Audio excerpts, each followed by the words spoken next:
শুনিছা এইফালে আচাৰ পেকেটকেইটা লিখি দিয়াচোন নামকেইটা গোটেইকেইটা লিখিবা দেই মিক্স আচাৰ লিখিবা অসমীয়াত লিখিবা সব মিক্স আচাৰ ন লিখা ফটাফট লিখা ভাত খোৱাৰ আগত লিখি লোৱা তাৰপিছত ভাত বাঢ়িম অকল মিক্স আচাৰ ইংলিছত লিখিলেও হ'ব বাৰু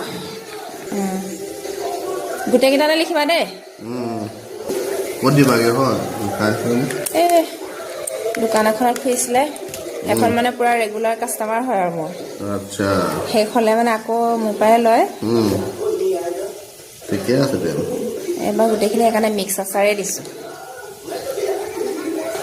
এইফালে পকা অমিতা লৈ লৈছোঁ ৰাতিপুৱা খাবলৈ কাৰণে গেছৰ কাৰণে ভাল হয় আৰু বেটাৰো গেছৰ প্ৰব্লেম আছে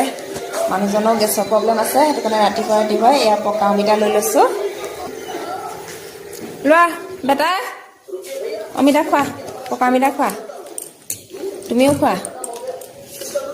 ভাত খোৱাৰ আগত পকা অমিতা খাই লোৱা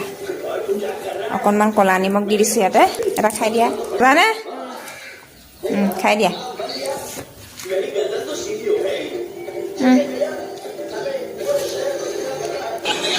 লিখি হৈ গ'ল নি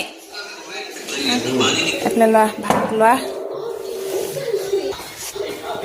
এয়া তোমাৰ নেমু টেঙা আৰু ভোট জলকীয়া খৰিচা আচাৰ খাইছানে বেটা ভাত খাইছানে এফালে ময়ো লৈ লৈছোঁ ভাত আজি ৰাতিপুৱা সাজটো এয়া দালি অমিতা দালি তাৰপিছতে এইফালে এয়া হৈছে ব্ৰকলি আলু ভাজি আৰু এয়া চালাড বিট গাজৰ গ্ৰীণ মটৰ তাৰপাছতে কণ বিলাহী চালাড খাই লওঁ ভাত খোৱাৰ আগত এইফালে পকা অমিতা খাই লৈছোঁ তোমাৰ আছে নে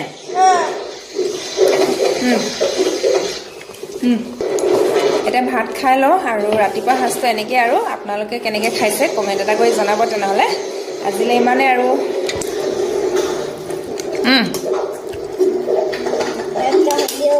বাই কৈ দিয়া ধুনীয়াকৈ পাগল